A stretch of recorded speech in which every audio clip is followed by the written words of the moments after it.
Hey YouTube, and welcome back to It Just Clicked. In our last video, we talked about what numbers are, addition, subtraction, and multiplication. In this video, we're going to be talking about division, fractions, ratios, and percentages.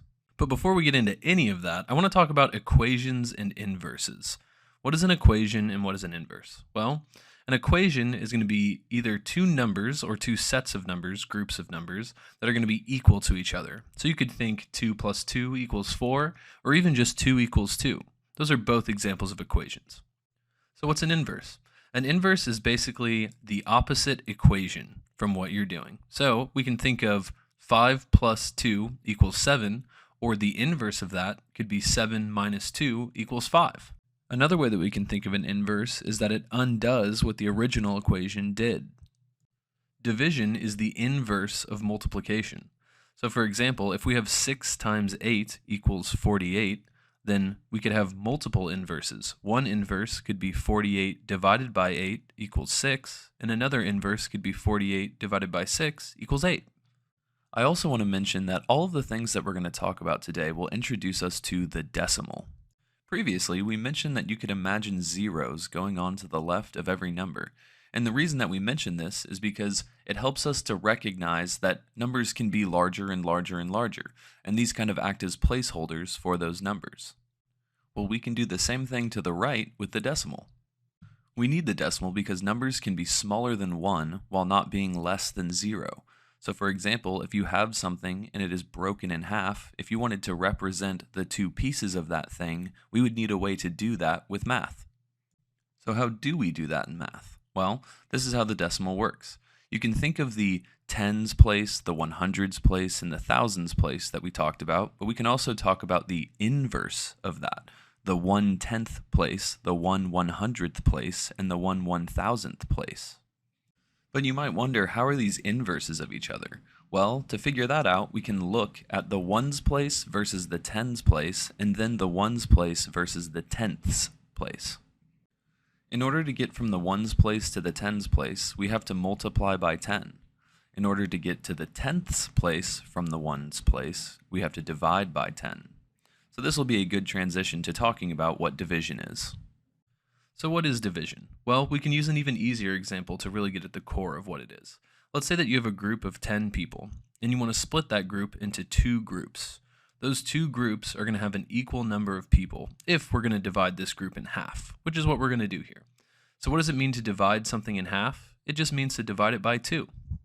So when we set up a division equation, we're always going to have the total, so the total number that we're dividing, in this case 10, on the inside here, and then on the outside, we're going to have what we're dividing it into. So in this example, we're dividing our group of 10 people into two groups. So we're going to divide 10 by 2, and 2 will be on the outside here. So how do we do this?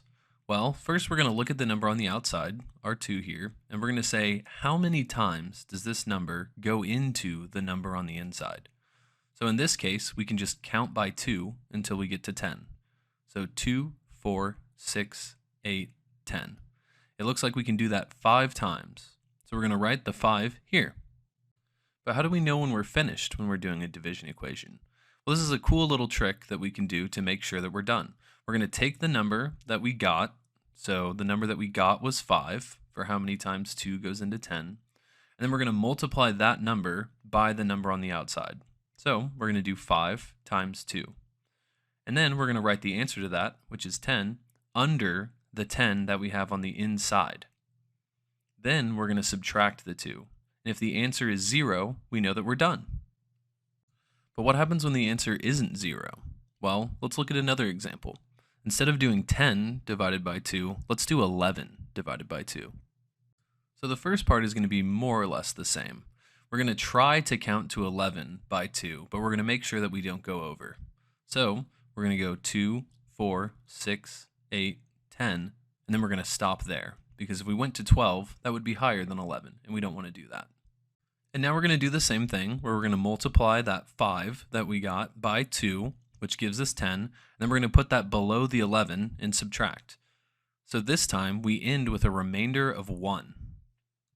What's a remainder, you might ask? It's whatever remains after we do the subtraction equation. So we just did the subtraction portion, and we're left with this remainder of 1. What are we going to do here? Here, we're going to drop down a 0 and add a decimal. So now, instead of a remainder of 1, we have a remainder of 10.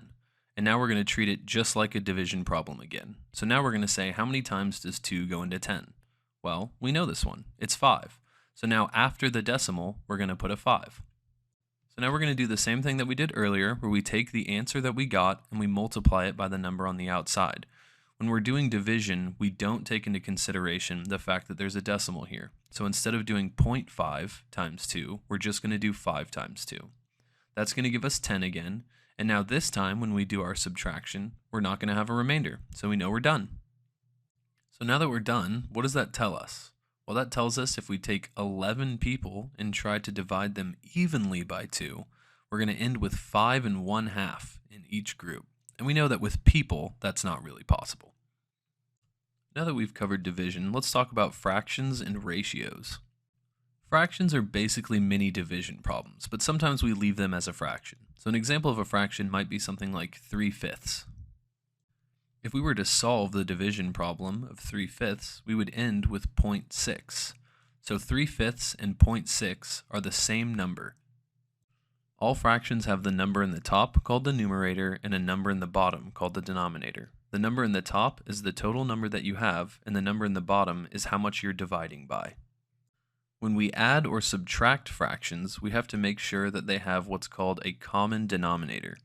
In other words, the number that you're dividing by has to be the same. So if we have 3/5 minus 1/2, we have to turn the fifths and the half into the same kind of denominator. The easiest way to do this is to multiply the denominators together. So with 3/5 and 1/2, we're going to do 5 times 2. Which will give us 10 as the new denominator. An important thing to note is that anything that you do to the top or bottom of a fraction, you have to do to the other side as well. So if we multiply the bottom of our 3/5 fraction by 2, we also have to multiply the top by 2. And the same goes for 1/2. If we're going to multiply the 2 on the bottom of 1/2 by 5, then we have to multiply that 1 at the top by 5 as well. Once we've made our changes to both the top and bottom of both fractions, then we can just do our simple subtraction equation. When adding and subtracting fractions, the only thing you do with the denominator is what we just did, which is find a common one. Other than that, we don't add it or subtract it. So now when we do our subtraction equation, all we have to do is subtract across the top and leave the 10 on bottom. So we found our common denominator, and then we did our multiplication to the numerators to make sure that they stayed the same fraction. So our new fractions, if you will, are 6/10 and 5/10. So now all we have to do is 6 minus 5, and we know that that's 1. So our answer is 1/10. If you remember from before, we said that 3/5 is the same thing as 0.6.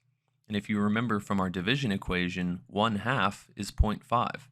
So we can check to make sure that we're right by doing the math in our head. 0.6 minus 0.5 should be 0.1.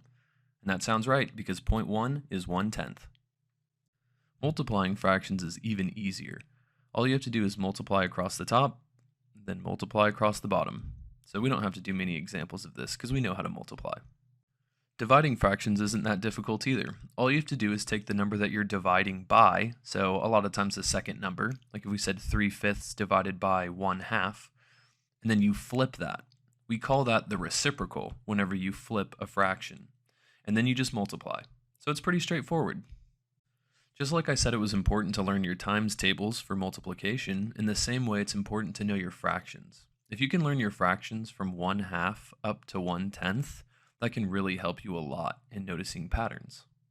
Percentages are pretty straightforward as well. Basically, whenever you see a percentage, if you just move the decimal 2 places to the left, that's the number that you're multiplying your original number by. So for example, if we have 50% of something, then that original number, that something, we're just going to take that and multiply it by 0.5. And if you look at 50% and move the decimal 2 places to the left, that gives you 0.5. A couple important things to remember are that percentages can be over 100%, and they can also have decimals, but it all still works the same way. So here are a couple of examples. And now to quickly wrap up, we'll talk about ratios. Ratios are a lot like fractions, except you write them a little bit differently. So for example, we've seen the fraction 3/5. As a ratio, we would write that 3:5. And what that means is for every 3 of one thing, we have 5 of another thing. So for an example, we could think of for every 3 guys in a class, we have 5 girls in that class. That ratio would be 3:5. Well, that's going to do it for us for today. So thanks for sticking around. If you made it to the end, please like, comment, subscribe, do all the things, and we'll see you next time.